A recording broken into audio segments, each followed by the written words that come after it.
we have land out behind this house that isn't part of the farm on the other side of the driveway. And I'm running all sorts of trials with green manures out there.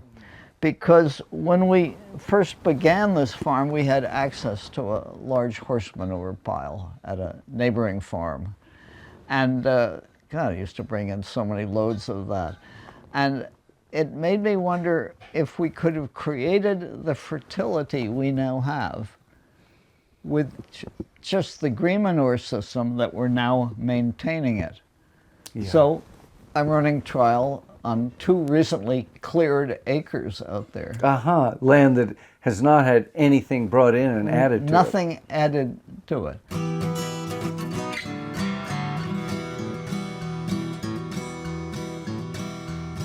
Welcome to the Real Organic Podcast. I'm Linley Dixon, co-director of the Real Organic Project. We're a grassroots, farmer-led movement with an add-on organic label that distinguishes food grown in healthy soil and animals raised on well-managed pasture, without synthetic fertilizers or toxic chemicals. You just heard from farmer Eliot Coleman, who sat down with his longtime friend and my co-director, Dave Chapman, to discuss his newest book, The Self-Fed Farm and Garden, a return to the roots of the organic method. Eliot explains how organic farmers can create their own fertility by growing green manures and soil-improving cover crops that make the farm truly self-sustaining. The self-fed farm is more than a method, it's a mindset. One that reminds us that the soil itself has always been enough. I hope you'll enjoy.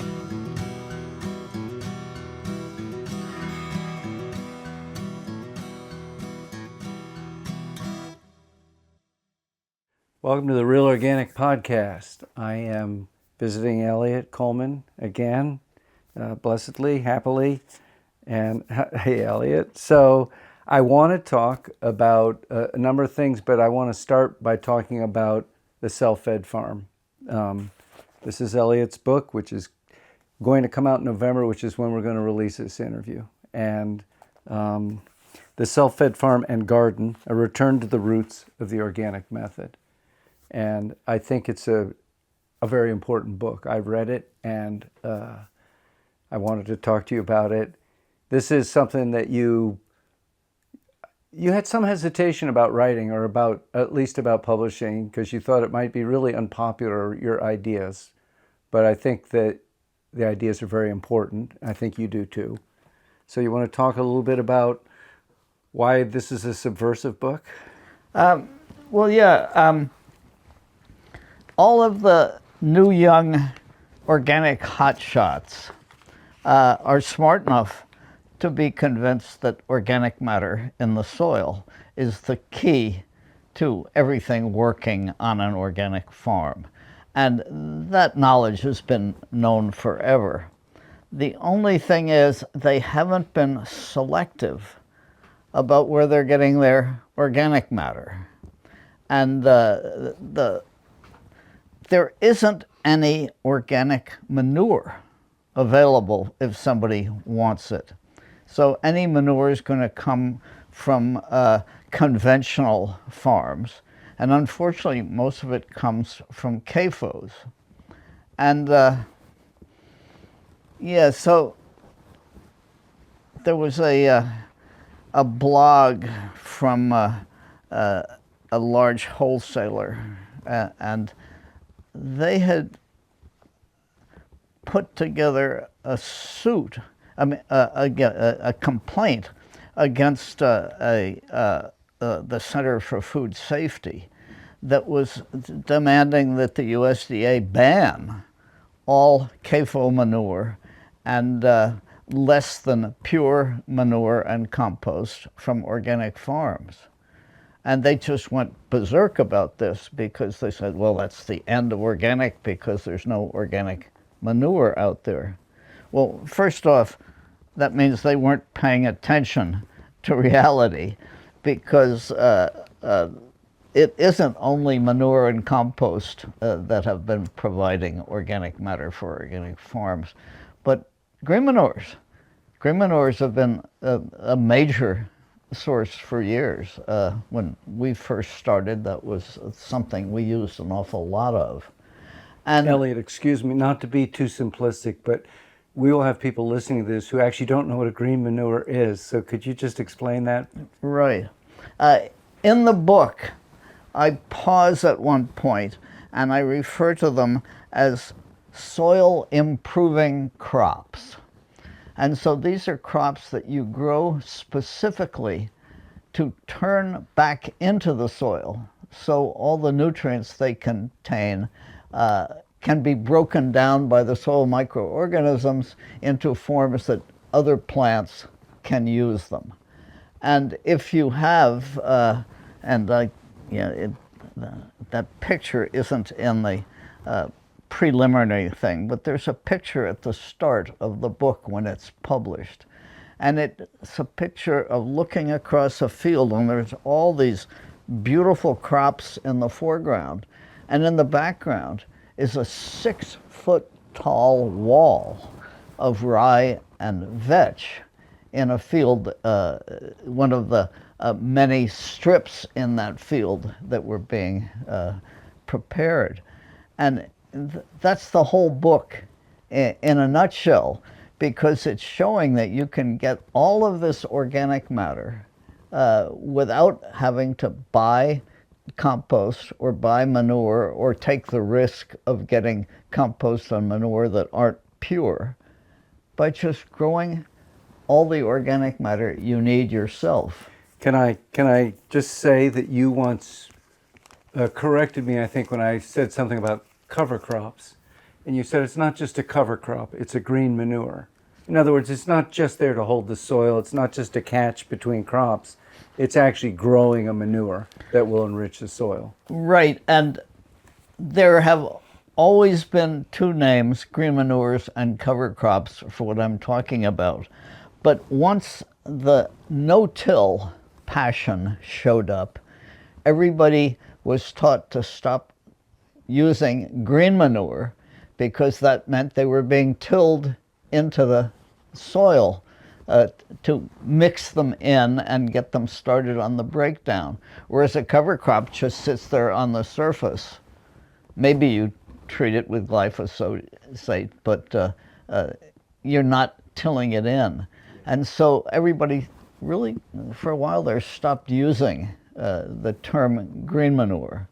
So at that point in the book, I said, maybe we would be better off calling it a soil improving crop.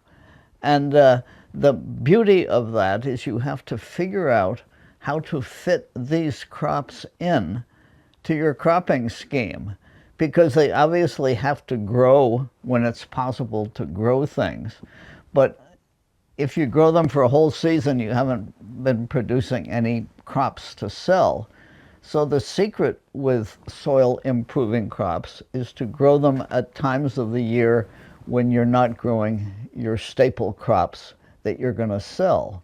And that is like late fall and through the winter, or at other times of the year. I often have thought, if I were down south where it gets too hot in the middle of the summer to grow good vegetables, I would just stop growing vegetables, put the farm in a very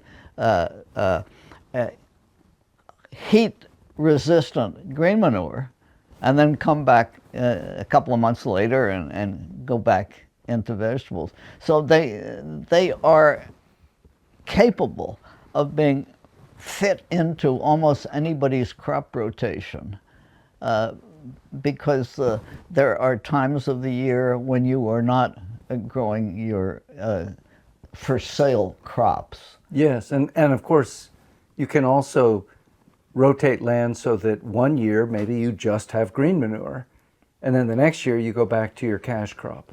I cite in the book a study from New Jersey in 1950, and a researcher down there referred to this not as green manure, but as land resting. And he said that the soils in New Jersey used for market gardening were going down in productivity every year because they were cultivated every year. And he found out that if you put a field into a pasture crop, that was why he called it land resting, and not graze it, mow it, or remove anything, just leave it there from the time you plant it until you finally turn it under, that was worth doing, because the rest, let's say in a 3-year rotation, in the other 2 years, your yields were so much higher from having it there. And other people over the years, especially people like Robert Eliot, who was so in favor of lay farming, where you grew field crops and had animals eating them off, and then put that back into other crops. But people have found that land coming out of sod is almost like virgin soil again. The enormous number of roots of a sod crop there. And this study from New Jersey was just so fascinating, that you left it in there 1 year out of 3, and you got higher yields from the other 2 years that made up for the fact that you lost a whole year of yields when the sod crop was there. That's really interesting. I just want to say for people, and it's wonderful that there are, as you say, two traditions or two traditional ways of bringing that organic matter into the garden, into the farm. And one is to compost animal manure primarily, but also crop residues. And the other is to grow it and till it in and let it break down right in place.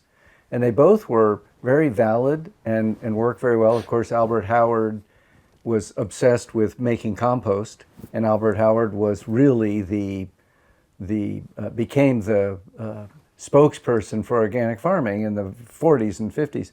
But you're saying, one of the things you're saying is that our manure sources are no longer to be trusted. They are not the pure product that Sir Albert Howard was talking about, nor is the compost coming from municipal waste compost. I mean, my God, what do you expect? The whole idea of making compost commercially is to take some organic matter and convert it into something that's usable. And once you turn it into compost, there's no way of knowing what it started out as. It's a great way of hiding it. Yeah. It's a big thing. Of course, at Churchtown, there will be a whole workshop on sludge, on sewage sludge, which was spread in many fields in America and a lot in Maine. And of course, it was toxic. It was toxic waste, and it turns out that it was very long lasting, and the people who are farming on that land are getting sick from it. Yeah. So as well as are their customers. The interesting thing about sludge is that, from what I understand, all sludge in Europe is spread on farmland. So whether they aren't aware of a PFAS problem, that is how they have traditionally gotten rid of their sludge. Yeah. It's enough to make me not want to go eat in a French restaurant again. Right. So it's really interesting as both as our world gets more polluted with misbegotten chemistry, but also as we become more aware of things that we're doing, and we didn't realize there was a problem, and now we do. So the other tradition, besides making really good compost, that was the foundation of good biological farming, was green manuring. And there's a long tradition of that, just as there's a long tradition of the composting. What's interesting is the composting was especially used by the intensive market gardeners. And they lived outside of the cities. They brought back horse manure. They took in their products to sell. They brought back the manure, composted it on the farm. It was a beautiful symbiotic cycle. But it's not working as well now. We have real concerns. So you're making a call to arms, saying yes, there's the other way, and it's slightly less intensive in the use of the land, but certainly your farm is very intensively managed, and it produces a lot of food per acre, a lot of food. So it can be done very well just using green manure. There are articles that I have read by leading academics that organic can never feed the world because there isn't enough manure. They actually say that in there. And I'm wondering, wow, where have you guys been? There's these things called green manures where you can grow all the organic matter in place on your farm in the parts of the year when you're not growing vegetables. And this has been just totally forgotten, to the point where a lot of the people who do talk about green manures say the way to use them is to have livestock and have them graze it off so you get manure out of it that you can then use. But first off, if the livestock graze off your green manure, you have lost about 20% of the nutrients in there because they've been absorbed into the livestock. And if you're running a vegetable farm and you have livestock on there to turn your green manures into manure, animal manure, all of a sudden you have a problem.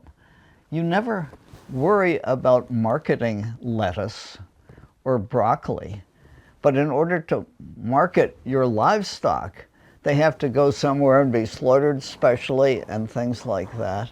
So that isn't a great way to turn your green manure organic matter into something you can use. And then compost is another thing. Compost doesn't make itself. You have to make it. And we no longer take our vegetables to a place where we're prepping them and then cutting off all the tops and everything. We do that in the field. We go out into the field with a cart that's set up with a flat top. And let's say we're harvesting leeks. We're peeling the bad stuff off the side of leeks. We're cutting off the roots. We're chopping the tops. We're leaving all that in the field. And then finally we take these almost prepared leeks and hose them down and put them in crates and sell them. But nothing is going to the compost area. And so we now, the minute a bed is finished, we used to be using our land so intensively that I had to go out and pull all the roots of that by hand, and then we would take all that to the compost heap.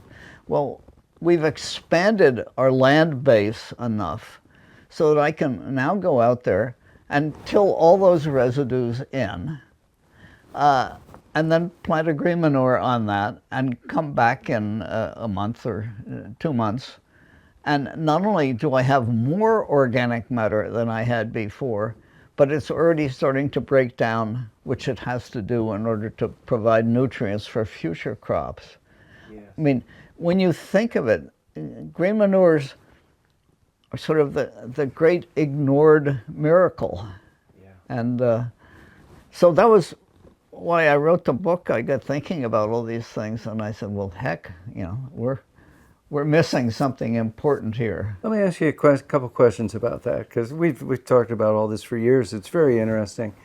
A long time ago, I remember you said that Helen and Scott's garden was always beautiful, but it a little bit ramped down in its vitality over time. And it became a mature soil.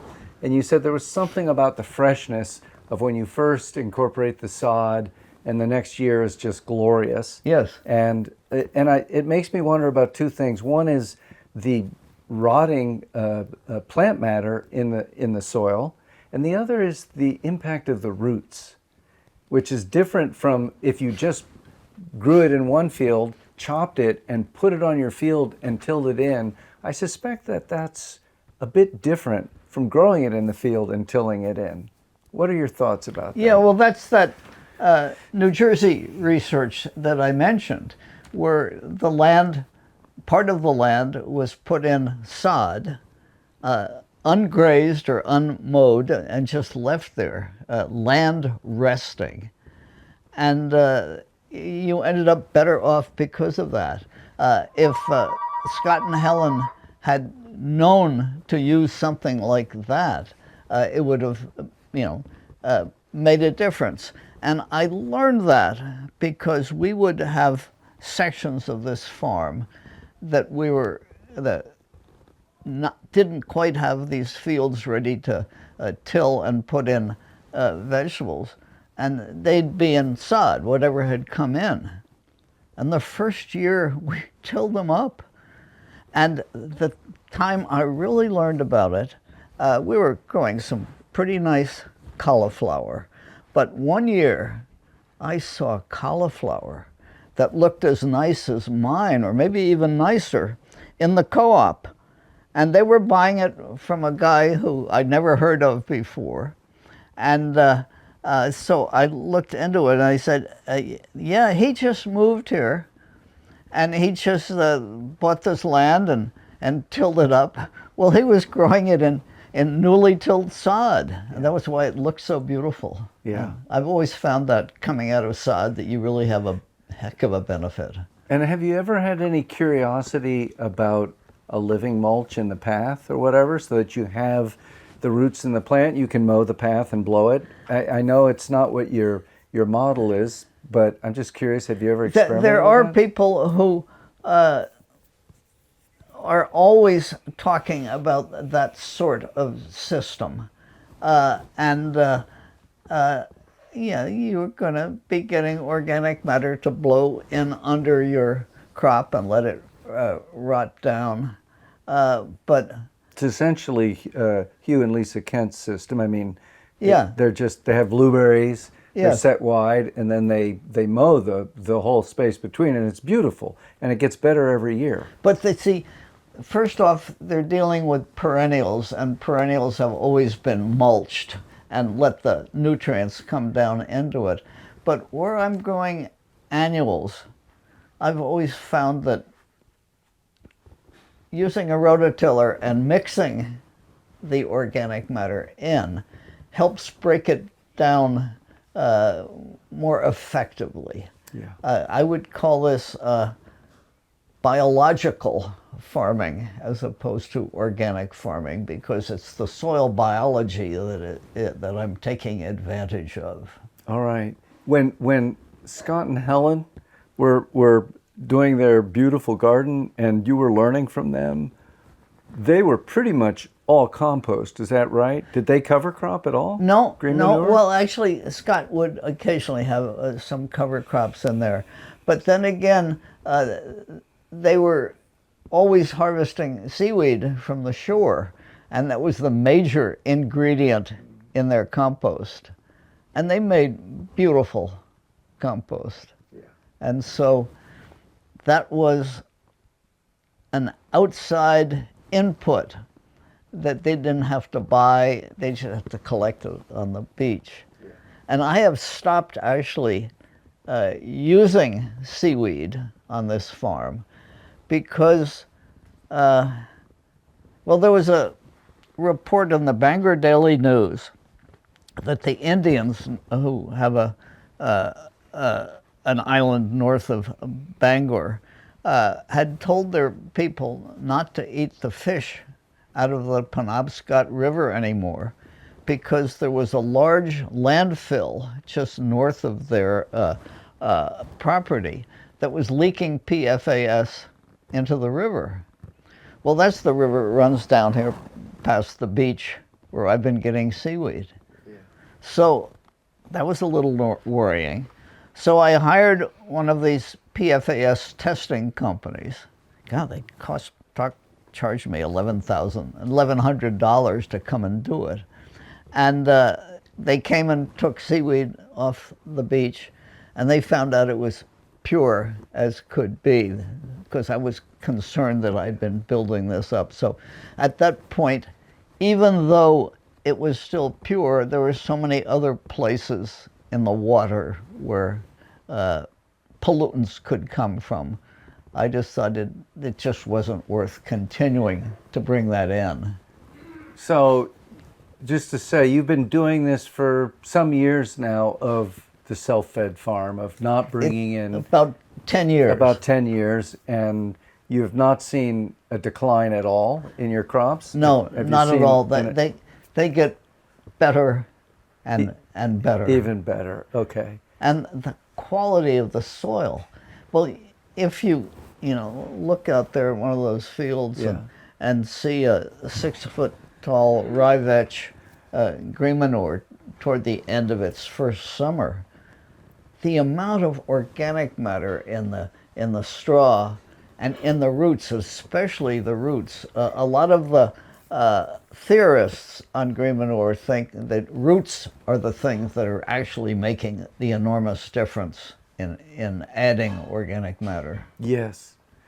So this is beautiful. But let me ask a question as somebody who grows in a greenhouse, and you do a lot of growing in a greenhouse. So what would you do in the greenhouse? You still bring compost into that? We do make some compost from the crops that we can't just harvest and leave the residues in the field. Like greenhouse tomatoes, they're producing a long time, and finally at the end of the season, so they'll go to a compost area. And that compost is used in our one non-movable greenhouse. But all the movable greenhouses, I can grow green manure on there for 2-3 months, till it in, and then move the greenhouse back over that area. So I shouldn't have abandoned my movable greenhouses. Yeah. Well, you were the one who took the first leap on in looking into that, and you were definitely astute.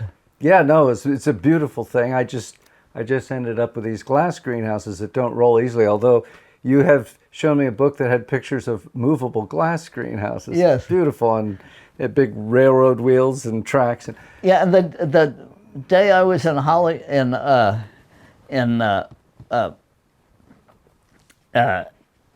the Netherlands and first saw one of those, the bottom of the end walls folded up, and there were 2 Dutchmen behind each back corner, and they were slowly pushing this thing. I mean, because they moved easy enough that that much muscle would push it. And when that idea started, everybody at the time was just ecstatic, because the amount of work they had been doing, digging up the soil to try and renovate it again. Yes. And it turned out that or fumigating it. I mean, this is the pre-fumigating. Yeah, I talked to period, Mark but still. Vergelt, and he said when hydroponics came to Holland, and he was a young man at the time, and he remembers they put in 1 bay of hydro as a test, and they didn't like the way the plants looked, and they said, well, this will never be repeated. But then the yields were 25% higher. And so the next year the entire house was hydroponic, and that nobody ever looked back. And the reason I think that they were so pleased, and part of why the yields were higher, is because they were growing tomatoes after tomatoes, and eventually they got to build up a disease in the soil, and they could steam it, or they could fumigate it, or they could dig it out. And all of those are very hard and expensive, and obviously fumigation is very dangerous for the people doing it. So so greenhouses are something where we still need to keep brainstorming to figure out how to do it best. However, I'm just using the three gruminures we use the most of, peas and oats and bell beans and things like this. But I could put that area next to the movable greenhouse into sod for a couple of months. Yeah. And I think I would see better yields than the hydroponic people because I had biologically renewed the soil. Yeah. No, that's right. We just need to find a market for grass.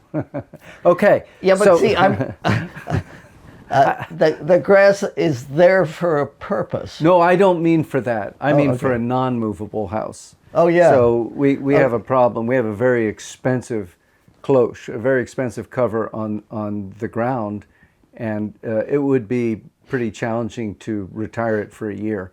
But I completely hear what you're saying about the movable house. I go, oh, I shouldn't have gotten away from it. It makes all the sense in the world. Yeah. So I think what your book is talking about, just to bring it back to your book, is this is something that once you have equipment to deal with the mature, I assume you're using a flail mower of some kind. Yes. And then you're tilling. Yes. And so you flail it. I think you back over it with your tractors because the flail is behind. That's because the way I handle the rye vetch planted in October is I let it grow to the middle of August the following summer, and the rye straw is 6 feet tall and the vetch vines are and I wait for a very dry day, lift the plate on the back of my flail mower, and I've taken off the depth roller because I want this thing to be just skimming the surface of the soil, and I back through there, and that mows everything down to almost ground level, and the flail breaks them into very short pieces. Yeah, so I have this chopped straw of rye and vetch over an enormous number of rye and vetch seeds. In fact, if you look at the yield you will get from a rye field, it is 20 times the seeding rate that's recommended if you're planting rye as a green manure. And so all those seeds are underneath there. The first rain germinates them. They grow up through the straw. It looks like a golf fairway. And then that's there through the next winter. And the following April, 19 months after I've first planted it, I till all that in. And by then, there is new growth on the overwintered vetch, new growth on the overwintered rye, and nitrogenous growth that helps break down the rest of the straw. And this has just been an unbelievably successful system. But the reason I like it, if I read carefully a lot of the studies in all the old books on green manures, they are hinting at the fact that just annual green manures aren't going to do it, because you're probably just disturbing the soil more than once for them. But this is not an annual that I'm turning under. It's a mature crop. There's straw and everything. And I'm only tilling it once a year. And so this has been, I think, the single greatest use of a long-term green manure to build up the soil on this farm. It's beautiful. So you're doing it with a tractor. I'm just curious. You also have BCS here. If you did it with a small walking tractor, would that be practical, or is it really a lot better to do it with a tractor? No, we have our BCS set up with axle extensions, so the wheels can run in the 1 foot path on either side of the 30-inch bed. So it's basically just tilling up the bed completely, and that would work fine. And then you could also use a flail on that, a flail mower on that. And you And- would and- want to, because with certain green manures, you'd probably snarl things up pretty badly.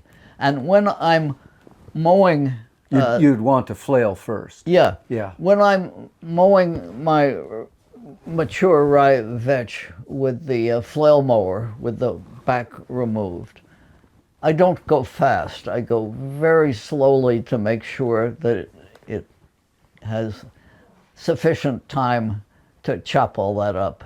Yeah, that's great. So this is different from making compost and then spreading compost. It's a different technology. You get the equipment though. You get the equipment to drill the seed, and then the equipment, you don't do anything after you've drilled until it's time to flail. Is that right? Yeah, or time to till. Some Or things time you to don't till. even need to flail them. Yeah. Like when you drove in, you passed a beautiful field of buckwheat. Yes, I did. Entrance. Every time I drive by that, it's just so beautiful. Yeah. It's saying this field is increasing in fertility. Yeah. And you would, so you have buckwheat sometimes in some places depending on the period of time you have, and then you have the rye vetch depending on the time that you have. Are there other, you said you use oats some? Oats and peas, it's probably our most popular overwintering green manure. We'll plant it in September and get great growth on it, and then it winter kills. And so come April, you can rake off the residue if you want to and not till, or you can till it in to add that extra organic matter to the soil. So overwintered green manures are great. And there are ones like bell beans, which is a legume very, very deep rooted. Again, will get winter killed. But Yeah. they've done an awful lot of good for the soil. But the best thing is that the green manure plants are improving my soil in situ while I sleep. I don't have to do anything. So that's, from the point of view of getting more bang for the buck, that's pretty good. Well, and I've tasted your crops and they're awesomely good. I regret that I'm not your neighbor because I would like to eat them, and I have not had the time to do the garden myself. But this is very inspiring, and I think your book is going to inspire a lot of people. It's interesting, so let me tell a little story about you, Eliot. I remember when you were younger and I was younger, and you used to do vitamins. You would, like, let's do some vitamins. And you took a lot of supplements because you were kind of looking for super health. And then you abandoned all that. And you said, you know what? I think good food is where we get our vitamins. It was just a conclusion you come to after thinking about that there's an awful lot of propaganda out there to convince you that vitamins are good. Right. But it's probably like the propaganda out there trying to convince you that purchased soil stimulants, organic soil stimulants, are better than what you could grow. Yeah. All right. Well, everybody, coming up in November, the Self-Fed Farm and Garden is coming out, and I really recommend that every farmer and every gardener get a copy and see what it does to your thinking. And that's great, Eliot. I'm very proud that at the Churchtown Conference in September, we will have the first copies available in the country. Yes. Before the actual release date of November 8th. Before they're released, Yeah, that's great. So I want to turn away from that for a minute, and I want to talk about Joan Gussow. And Joan was our friend, your very dear friend. She died this year at 96, I think. And so we can't say they took her too soon. She had an amazing life. She was teaching until she was 92 or 93. Right. She did, she was an amazing person. And as you know, I'm talking to people who knew Joan and cared about her to hear their stories about Joan, their perspective on her life and her work. What have you got to say?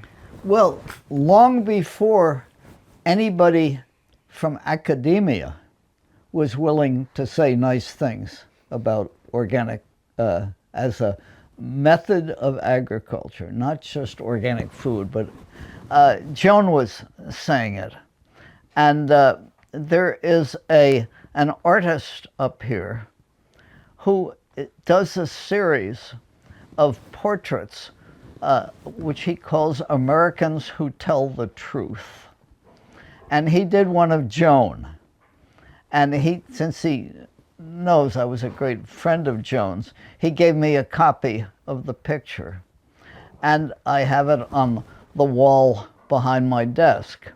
And there's times when I've done Zoom talks, and the Zoom camera in my computer can see this picture on the wall behind my desk.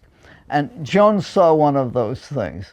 And she said, "Oh, I was so flattered." And I said, "Well, the reason he gave me the picture is because I told him that you were a great buddy of mine and you were important.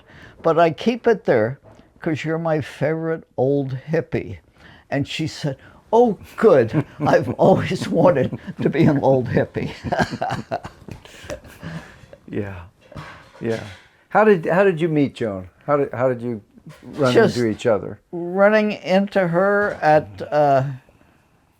conferences and things like that.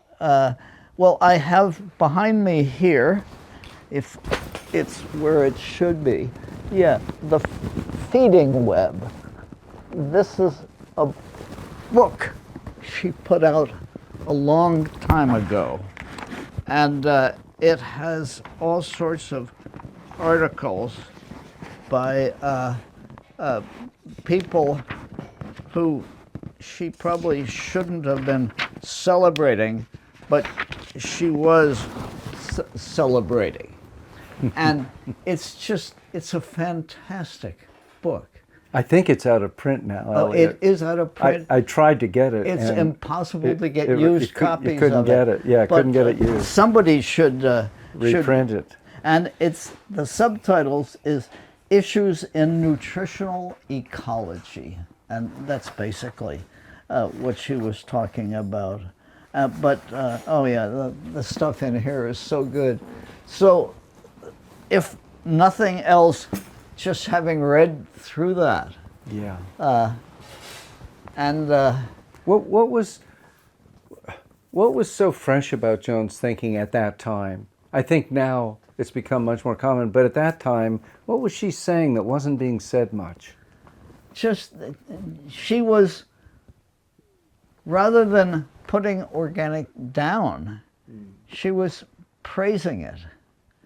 But I'll tell you another thing. Her husband, Alan, who was a great artist, came to do a couple of lectures at the mountain school when I was there.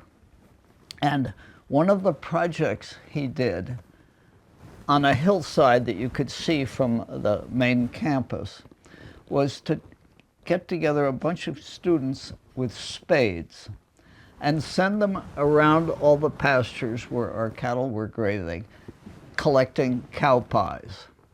And he drew out a shape of a cow grazing on the hillside with lime, so you could, and the students then went along with their spades, sticking them into the soil and sticking a cow pie in. And then he planted rye seeds, and in about 3 weeks or a month, the cow pie cow stood out on this field. But it reminded me of the fact that these two people were both brilliant about teaching what was going on here. Yeah. And I've never forgotten the cow pie cow. Did Joan ever come up here to your farm to see this? I can't remember whether she did or not. I used to. Did you go to her place? Oh, I used to stop down at her place whenever I had a chance, and she had a great library. I mean, and there are a lot of people whose work I have read who are celebrated in the scientific world, but she had all of their best books and everything, so it was, I wonder what's happened to her library. I wonder if some university is going to put... I'll ask Pam Cook. She would know. She's taking care of all of that stuff at Joan's apartment, Joan's house. No, this is just a case where one of the great people in the organic movement passed on. And fortunately, she was old enough, so we've had time enough to celebrate her. Yeah. Yeah. Yeah. Dan Barber suggested that he thought that her work would be much more well known in 20 years. I thought that was interesting. I think he's right. Yeah. Yeah. That he said her work was so important, and it's been so many people who are better known than her have embraced her work and used it as their launching pad. But but I think that I've talked with her, I've interviewed her several times, and we had that wonderful dinner at Stone Barns all together. She was great, but I haven't read all of her books. I can't even find the feeding web, so I would like to. Her course sounded just... You can take this home with you. Well, thank you, on Eliot. loan. Okay, on loan. All right. I thought that, her course sounded amazing, and I think it was life-changing for many people, her nutritional ecology course. Yes. It made me want to go to college, which I never did. But I go, wow, that would be worth going to college for. Yeah. Yes. Yeah. Well, just a good course. When I first moved here, we were just starting to clear this land, and I needed to earn a little something. So I used to work 3 mornings a week with Scott Nearing in the woods. We were cutting timbers for a new woodshed he was building. And that was the best college history course you could ever have imagined. And, he'd been everywhere, done everything. And he had been a college professor also. Yes, yeah. But to have the opportunity to exchange ideas intimately with someone. So taking a course from Joan would have been just as fantastic. Yeah. Yeah. No, she was so interesting. Her connection, I think by the end of her career, she said, I'm really not a nutritionist. And I thought, what an interesting thing for somebody who was the head of nutrition for 40 years at Teachers College. But she felt that it was too limited and it was too influenced by industry. Yes. And she was looking at a much bigger picture, always a bigger picture of what is nutrition and what is food, and how can you look at food, how can you look at nutrition without looking at food, and how can you look at food without looking at how it was grown. And so she created that cycle of saying we actually have to understand agriculture if we want to understand health. And that is why my book is talking about the importance of how the soil it is grown in is treated as far as the quality of food that's being produced. Yeah. You had a pretty close relationship to Scott and Helen Nearing. I was very, very fortunate, yeah. Well, I wouldn't be here on this farm today if they hadn't sold me 60 acres of the back of their farm for $2,000. When Helen said, "Oh, well, okay, we'll sell you the back of half of our farm." She said, "How much money do you have saved up?" And I said, $2,000 is all my first wife and I had. And she said, "Okay, well, that came to $33 an acre." Yeah. And it made up for the fact that this was all covered with spruce and fir forest and rocks and everything. And it's taken a while to make it look like it does now. But in a world where nobody does things like that, that was such a nice thing to do. And we now have 40 acres left, but it's because we have sold pieces of that for the same $33 an acre to friends. And my favorite story in this is back when, come along, these little winches cost $33. And I sold an acre to this guy, and he gave me a come along. That was how I paid. Come on, that's the most ideal real estate transaction I can imagine. Yeah. Yeah. Well, one of the things that certainly, I don't know that you got it from them, but you shared in common is a willingness and a desire to work very hard. And you both, all of you, Helen and Scott and you, honored work as, not as a chore, but as... It's what dignifies being alive. It's what makes life worth living. Yeah.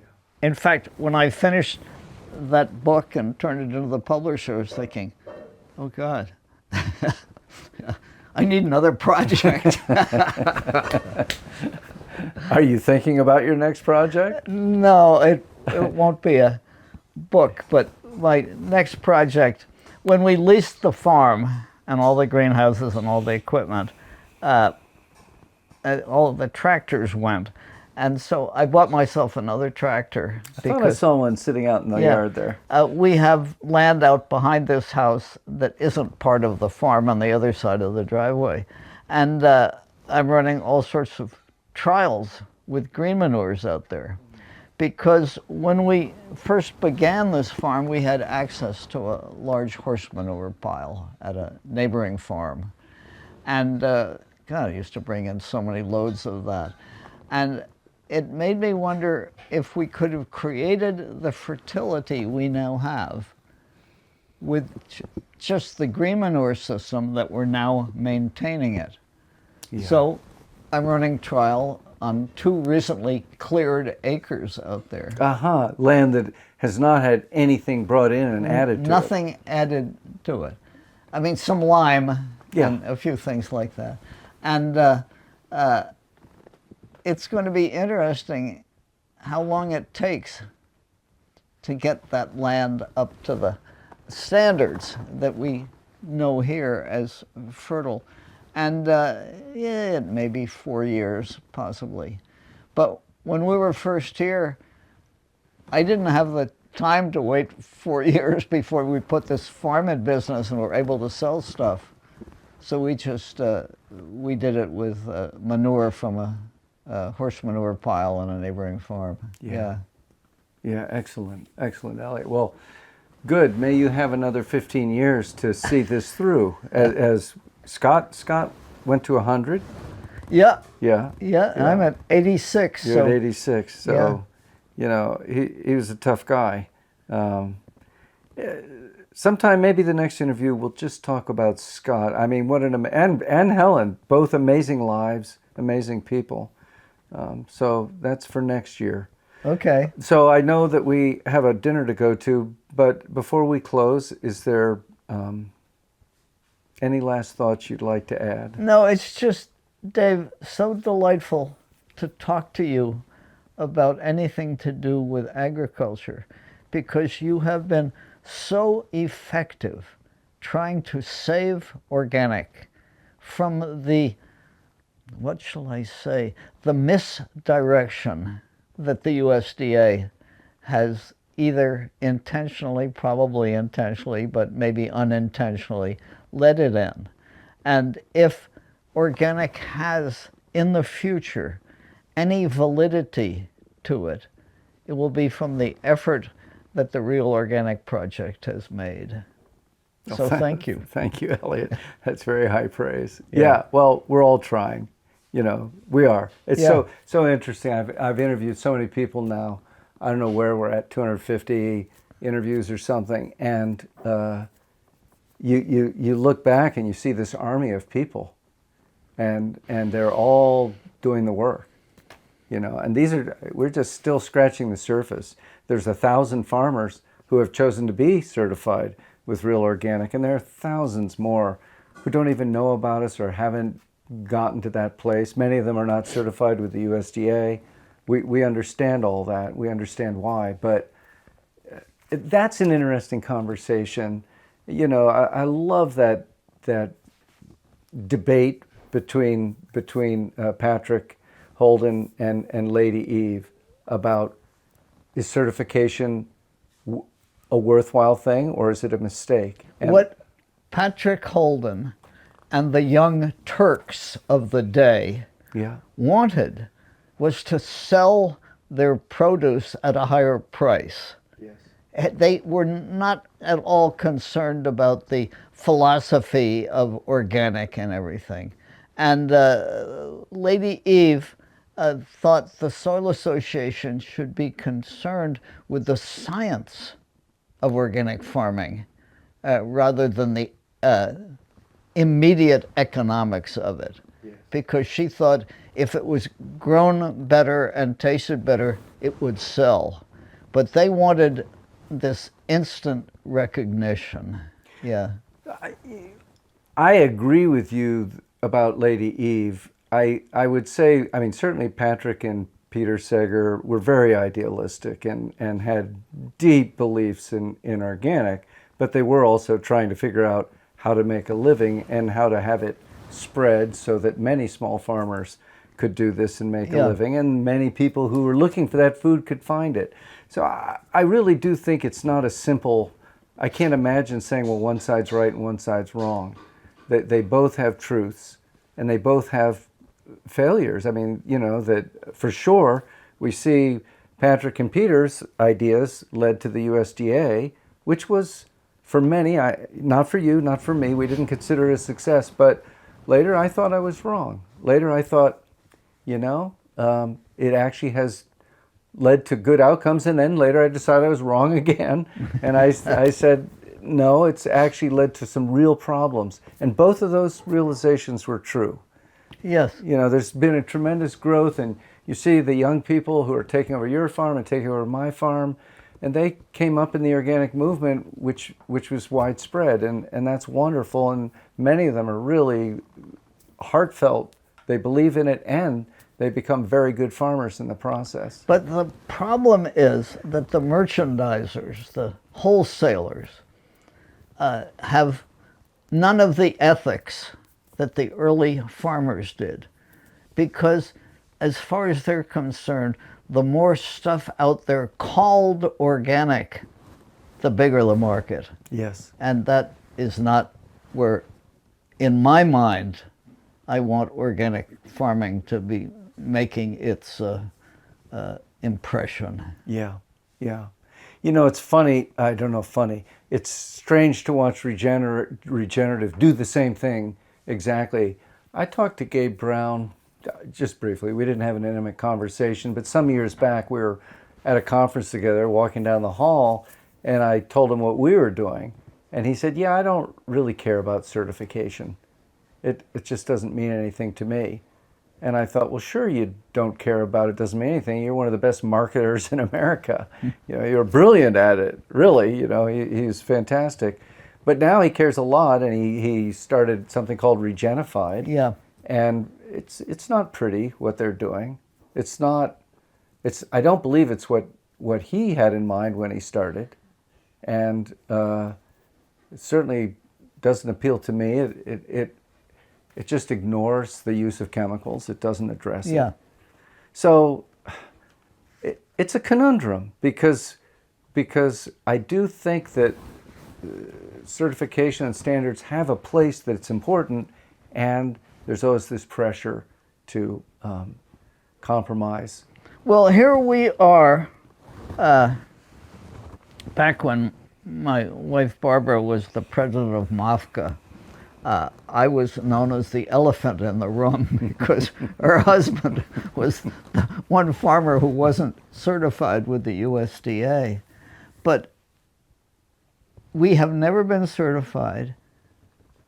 None of the customers who come give a darn about it because they've tasted the food. Yeah. It tastes better than what Driscoll's and these people Of course. are turning out with their hydroponic fakes, and they're well aware of that. And so, Okay, but let me challenge you.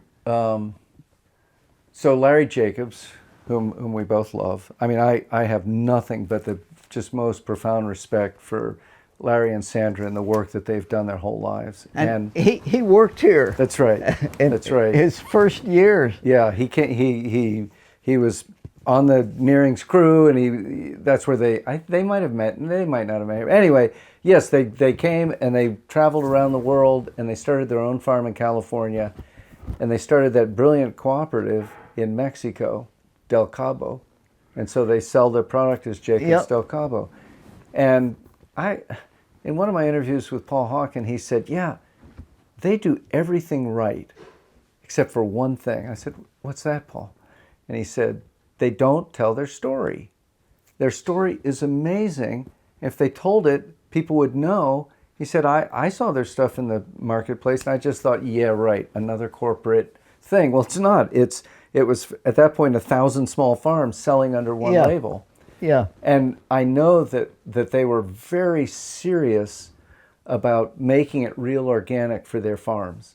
So all those farms, they trained their own extension agents to go and work with the farmers to teach them how to do it right. They had their own research for them and their climate and their soil. It was really a beautiful thing. And I said this to Larry. I said all this story to Larry. And he said, we tell our story. And I said, you do? And he said, yeah, our food tells our story. You taste it and you know it's real. You know it's good. I said, your food is good, Larry, but I'm sorry, that's not enough. I promise you the other guys who are trying to put you out of business are telling their story, and the difference is their story is not true.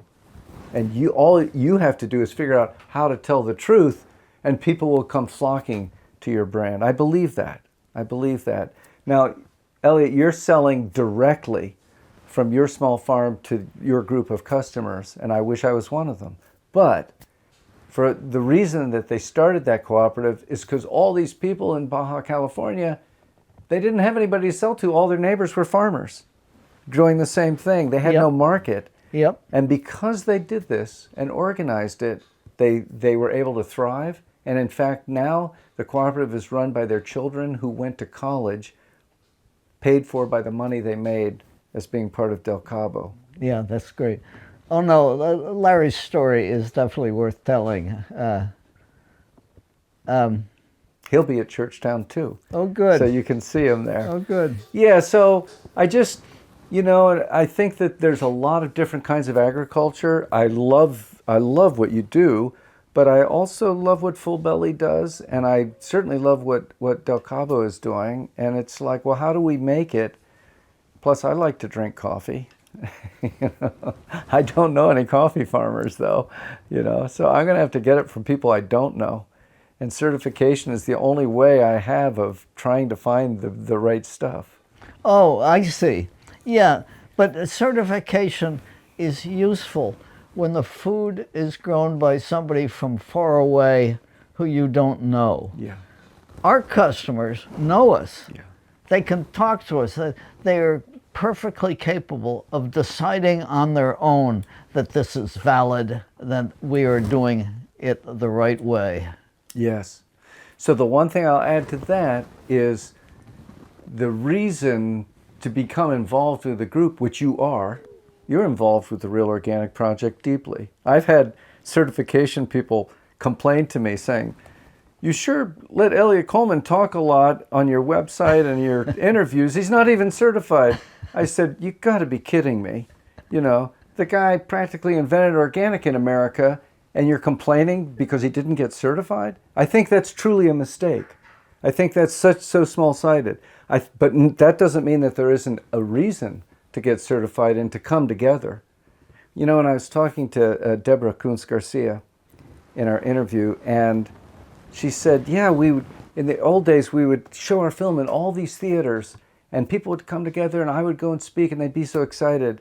I said, yeah, now it streams to everybody's home, and they watch it on a screen at home. Still wonderful, very easy to spread ideas that way. It's not the same as people coming together and watching it together, is it? Yeah. No. So, you know, you're in a situation where you get your people to come together, but the farmers need to come together too. There needs to be a movement. I know you've done more than I've ever done to build that movement and to wake people up and say, we got to do this, and we are going to have to work together somehow. Yeah.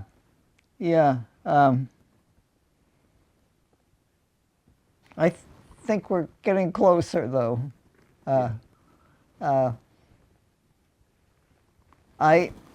People ask me, what kept you going? What got you into this?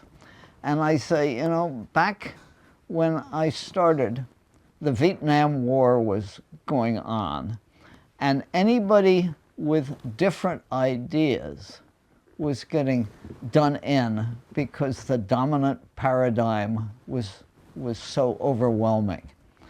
I said, farming this way, on a daily basis, I subvert the dominant paradigm about as effectively as it can be subverted because I'm proving it wrong, at least in agriculture. And I said, there was no way to get satisfaction in the old days because the paradigm we were up against was so powerful and so connected. But this is my little rebellion on my own. And every day when we were taking truckloads of food to the local food co-op and customers were lining up to get it, those were victories that we couldn't get any other way. So anyway. All right. Thank you, Eliot. Thank you very much. That's beautiful. So let's close with that. Okay. Right. Thanks, Dave. All right. Thank you for listening to the Real Organic Podcast. If you have a spare minute today, the single most effective way you can help us grow this movement and others to find this podcast is by leaving us a rating and a review wherever you listen to our podcast. You can find a video version of this interview on our website or on our YouTube channel, and you can join us every Sunday for a new episode featuring voices from the organic movement. And if you haven't already, please sign up for our weekly newsletter at realorganicproject.org/email. See you next time.